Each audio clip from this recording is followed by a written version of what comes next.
שלום, קוראים לי רותם, ואני הייתי מורה בגבעול 5 שנים. הרבה אנשים שואלים אותי מה זה גבעול, אז החלטתי להתחפש לגבעול בשביל להסביר כמה דברים. בחוברת מתווה הדרך ועקרונות היסוד כתובים עקרונות היסוד של בית החינוך גבעול. ביניהם, עיקרון ההתאמה האישית, שאומר שלכל ילד מתאימים תוכנית לימודים ומערכת התנהלות מותאמת אישית. עיקרון המגוון החברתי, עיקרון החיבור הסביבתי-קהילתי ועוד. בחוברת זו מופיע גם מתווה דרך. זה אומר פירוט של הדרכים בהם באים לידי ביטוי עקרונות היסוד. הפירוט חשוב, כי בשדה החינוכי לא מספיק להגיד עיקרון ההתנהלות הדמוקרטי. גם צריך לפרט כיצד הוא מתממש. עיקרון ההתנהלות הדמוקרטית בא לידי ביטוי בהשתתפות של כל חברי הקהילה, וביניהם של הילדים, בהתנהלות של בית החינוך. לכל אחד יש זכות להציע חוק, ולכל אחד יש זכות לדון ולהצביע על החוק. אחד העקרונות החשובים בגבעול הוא עיקרון ההתאמה האישית. המשמעות היא שנבנה תוכנית אישית שמתאימה לילד, להורה שלו ולחונך שלו. בניית התוכנית נעשית בצורה של דיאלוג, זאת אומרת שיחה מתמדת ומקשיבה בין ההורים, הילד והחונך. הדיאלוג נערך לאורך כל השנה, והתוכנית מותאמת לפי הצרכים שבאים לידי ביטוי במהלכה. מרכיב מרכזי בגבעול הוא החונכות. לכל ילד יש חונך שמלווה אותו בבית הספר ושומר על קשר עם ההורים. כל ילד נפגש פעם בשבועיים עם החונך שלו, לשיחה, משחק משותף או סתם להיות ביחד. לרוב הילדים בבית החינוך יש מערכת שעות. לפי המערכת הילד יודע איזה שיעור יש לו באיזו שעה. כאשר בבוקר יש מפגשי בוקר של קבוצה של 15 ילדים עם החונך שלהם. לאחר מכן זמן חלום, עליו ארחיב בהמשך. ואחר כך זמן לפתח תחומי עניין ותחומי חוזק. את המערכת כל ילד קובע ביחד עם החונך וההורים שלו. הילדים לא נמצאים בכיתות אלא בתלתונים. ילדי כיתות א', ב' וג' נמצאים בתלתון א', ג'. ילדי תלתון ד' עד ו' בתלתון ד' ו' וכן הלאה.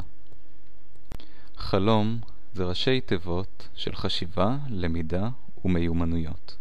משעה 8:50 עד 11:15 רוב הילדים נמצאים בתוך מרחב בו מוצעות להם פעולות מעשירות בתחומי החשיבה, הלמידה ומיומנויות היסוד.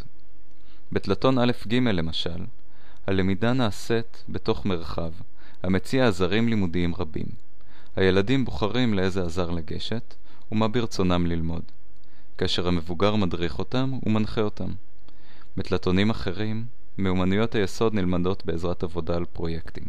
הרעיון הוא שהלמידה נעשית בצורה בונה, מעמיקה ומתוך עניין ובחירה. בשאר היום, לילדים יש המון שיעורים מהם הם יכולים לבחור. ג'אגלינג, תיאטרון, אנגלית, אומנות ועוד. יש הרבה זמן למשחק. ילדים יכולים ליזום עשייה משלהם. למשל, קבוצה של ילדים החליטה להקים בית קפה בגבעול. הם מוכרים שם קפה, תה, מאפים וממתקים. את הרווחים הם תרמו לטובת יום כיף במחלקת הילדים בבית החולים הלל יפה.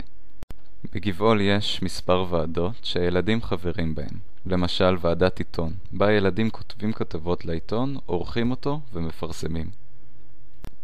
אם מתעוררת בעיה בין שני ילדים או בין ילד למבוגר, הם יכולים לפנות לוועדת לב. לב הם ראשי תיבות של ליבון בעיות או לפתור בעיות. בוועדה יושב מבוגר ושני ילדים, ותפקידם לעזור לצדדים לפתור את הבעיות ביניהם בעזרת דיאלוג. במקרים של אלימות או מכל סיבה אחרת, ילדים יכולים לקבל מעגל נוכחות. התפיסה של מעגל נוכחות היא תפיסה הפוכה מהתפיסה שקיימת בדרך כלל בבתי ספר. התפיסה הרגילה היא שאם ילד מפריע, אז מרחיקים אותו. בגבעול, כאשר ילד משתמש באלימות, מקרבים אותו אלינו יותר. הוא צריך להיות צמוד למבוגר, לתקופה מסוימת, כדי שהמבוגר ישמור עליו ויעזור לו לבסט את ההתנהגות שלו. בכל יום, בשעה 4, נפתחת בגבעול הספרייה הקהילתית. הספרייה היא מקום פתוח לכל תושבי השכונה והסביבה. ילדים, מבוגרים ובני נוער נפגשים בה כדי לשחק, לקרוא ולדבר.